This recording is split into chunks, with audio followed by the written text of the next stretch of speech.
Hey guys, welcome back to Election Center, and in this video we're going to be taking a look at Donald Trump's pathway to victory in the 2020 U.S. presidential election, his pathway to re-election, how he can win this thing.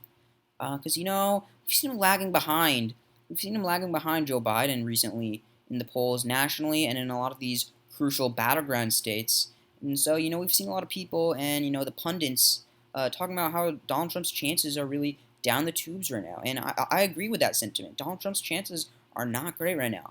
But, we're going to talk about how he can win, his pathway to victory. Let's just jump into it right now. We'll fill in these states that we can see, reliably going to Donald Trump. These safe red states that we see Donald Trump probably carrying. I think I'm also going to fill in here some of these states that could technically go to Joe Biden, but will in all likelihood go to Donald Trump. Montana, Arkansas, Alaska, these are Missouri. We've seen these states get a bit, closer than we've seen in the past in terms of polling data. Compared to recent times, we've seen these states get unusually close in the polling data, but we're going to see these in all likelihood go to Donald Trump. So let's see here. Indiana, this looks like pretty much more or less. There may be a state or two I missed here. The safe states for Donald Trump in 2020. The states he can rely on winning. The states he can count on. So that's 125 electoral votes. This is where he has to start expanding. I think I saw Joe Biden leading in a couple polls here, but I honestly, it's been a while since a Democrat won here. I feel like this is going to go to Donald Trump. I'm not sure how highly rated those polls were either, but I think this is going to go to Donald Trump, the 2nd congressional district here in Nebraska. So now it's expansion time for Donald Trump, expanding into these other less safe states. So he has a razor-thin lead here in Iowa. I think come election day, when that rears its head, we're going to see Donald Trump pull off victory here in Iowa, as well as these trending blue Republican states. These states that, have typically been Republican, but are starting to more trend into the Democratic column, trending blue. I think we're going to see the Republicans hold on to these for one more election cycle at least, with Donald Trump at the helm, with Donald Trump topping the ticket. I think we got Joe Biden with razor-thin leads here in a lot of these states, but I think between Donald Trump slightly narrowing it down between now and election day, and then maybe having a slight victory over Joe Biden in the presidential debates, which could narrow things down yet more, I think we're going to see Donald Trump narrowly hold on to these states in 2020. Now, in terms of some of these other battleground states, he's going to have to win North Carolina. We see Joe Biden with a 3-point leader in here, North Carolina or so, around the 3-point lead. We're going to have to see Donald Trump narrow that up a bit. It's not quite so razor-thin like some of these other states here, Arizona, Texas, Georgia. Iowa's. Donald Trump has a razor-thin lead here in Iowa. It's not, these close margins. We're seeing a solid 3-point advantage for Joe Biden. But I think we can see Donald Trump maybe narrow that up a point or two between now and the debates. And then after the debates, if he has a slight victory over Joe Biden, he can narrow it down another point to give him a tiny victory here in North Carolina. In terms of the margin, it'll be tiny. Obviously, it's no small prize here with 15 electoral votes. And then finally, if Donald Trump wants to win, he has to win Ohio, 18 electoral votes. We see Joe Biden with a 2-point lead in Ohio, or around 2 points. We're going to have to see Donald Trump narrow that up. It's going to be the same deal with North Carolina. He's going to have to narrow that up a bit between now and the debates and have that slight victory, at least slight victory, over Joe Biden in the presidential debates. So that's how he can have victory here in Ohio. Interesting thing, he won Iowa and Ohio by over 9 points in 2016. Actually, Iowa was a bit over, Ohio was a bit under 9 points. And now we're seeing them being really close. He's barely winning Iowa, and he's actually losing to Joe Biden here in Ohio. But, maybe Donald Trump can consolidate some of that previous support he had in 2016 or something like that. But all in all, we're going to have to see Donald Trump, expand his lead maybe in Iowa and tighten things up here in Ohio. But now we're getting into the states that Donald Trump really does not have the best of odds at winning.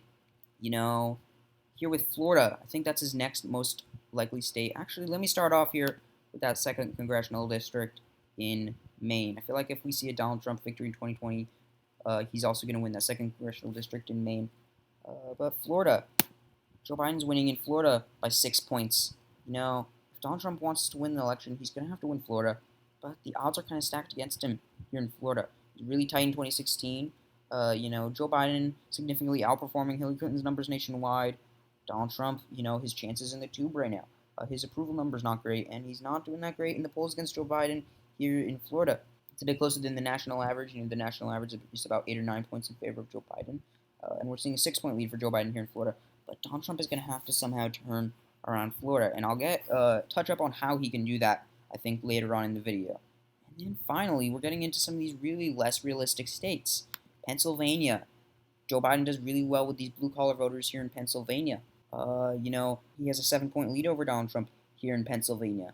So really, once again, the odds stacked against Donald Trump here in Pennsylvania. And if he wants to win re-election, he's going to probably have to win Pennsylvania. Maybe I think Pennsylvania is a bit more likely than Wisconsin, but he could also maybe win with Wisconsin. Maybe he could pull a surprise victory in Nevada and then top that out, combine that with a victory here in New Hampshire. That's another possibility for a Trump victory, by the way. He narrows things up enough to win Nevada, which is sort of a left-leaning state, really kind of a battleground state, but more left-leaning. Same here with New Hampshire. Two left-leaning battleground states. We're going to have to see him maybe win a combination of these two states if he wants to have victory in 2020. That'll just get into the 270 mark. But, a lot of these states, not too good chances for Donald Trump. 7-point polling deficit in Pennsylvania. I think an 8-point polling deficit here in Nevada. 8-point polling deficit to Joe Biden here in New Hampshire. So not great. Not Donald Trump's chances. You can see why people are talking about how his chances are really in the tubes right now. And even all of these states here going for Donald Trump. That's really kind of a wonder scenario for the Trump campaign. That's really kind of best case scenario. So let's talk about how Donald Trump can right the ship for his campaign. How Donald Trump can turn this election around. Well, what I think we're seeing, this is my personal theory, folks. So I think we're going to have to see Donald Trump become more presidential, come off as more presidential, more of a unifying presidential leader. During these chaotic times, the various crises happening in the country, we're seeing Joe Biden, come off as the candidate. He's projecting that image of a return to the norm, a return to normalcy, a return to stability. And in a lot of elections, we see, sort of outrage at the establishment and the way things are, and that tends to be a hindrance to candidates sometimes, with the outside candidates having that outsider appeal, and then these establishment candidates sort of having that establishment aspect of their character going against them.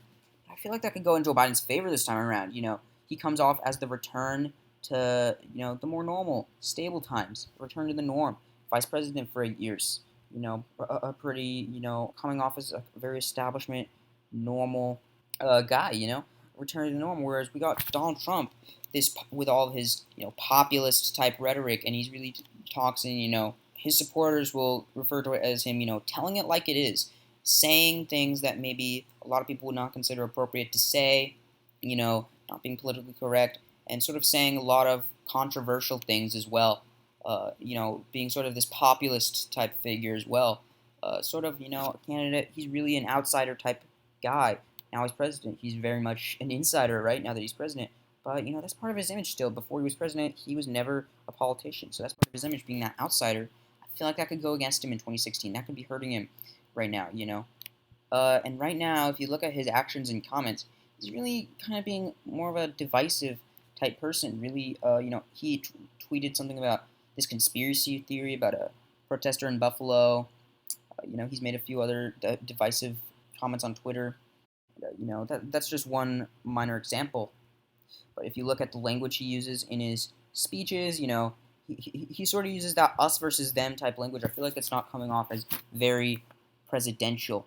I feel like if he wants to win, that is something Donald Trump needs to do. He sort of has to come off as more of a strong presidential unifying leader in this time of crisis, and he's really not doing that right now. So before I go on, folks, just so we can get we all like seeing these more complete electoral maps. Let's just fill in some of these states here for Joe Biden that I think Donald Trump cannot win in 2020. That some of these left-leaning battleground states and a lot of these more solid democratic states, reliably democratic states. So Donald Trump, he, in my opinion, has to start coming off as more presidential if he wants to make inroads in some of these states where the margins aren't insanely insurmountable. The leads for Joe Biden, so he's probably not going to win Colorado. But, maybe if he starts doing that, he can make inroads into, say, Pennsylvania, say Nevada, say Wisconsin, say New Hampshire.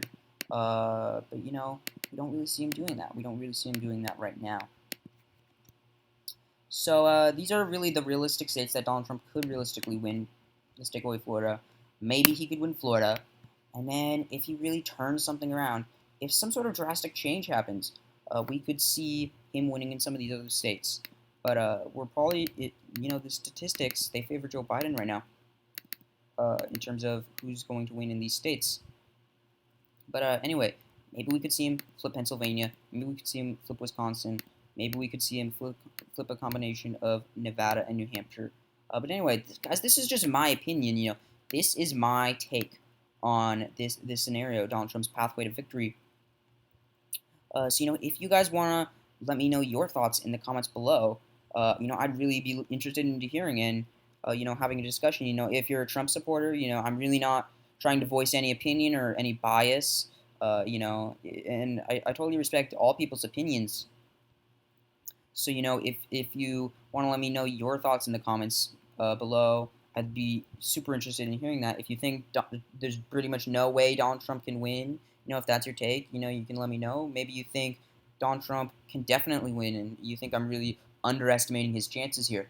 You know, you can, you know, tell me maybe why you think that. But anyway, guys, I hope all of you enjoyed this video, and if you like this type of content I make here on this channel, you know, I think you should definitely subscribe to my YouTube channel, because I do not exaggerate when I say this. You know, I say this at the end of all of my videos. If you're into this sort of thing, electoral maps, polls, election data, whatnot, you're gonna have a great time watching my other videos. And you know, I say that at the end of all my videos. I do not exaggerate when I say that. So anyway, if you're into this sort of thing, you should definitely subscribe to my YouTube channel. And, you know, I say it once again, I hope you guys enjoyed this video. And, you know, once again, I hope you guys enjoyed this video, and I will see you in the next Election Center video. Bye!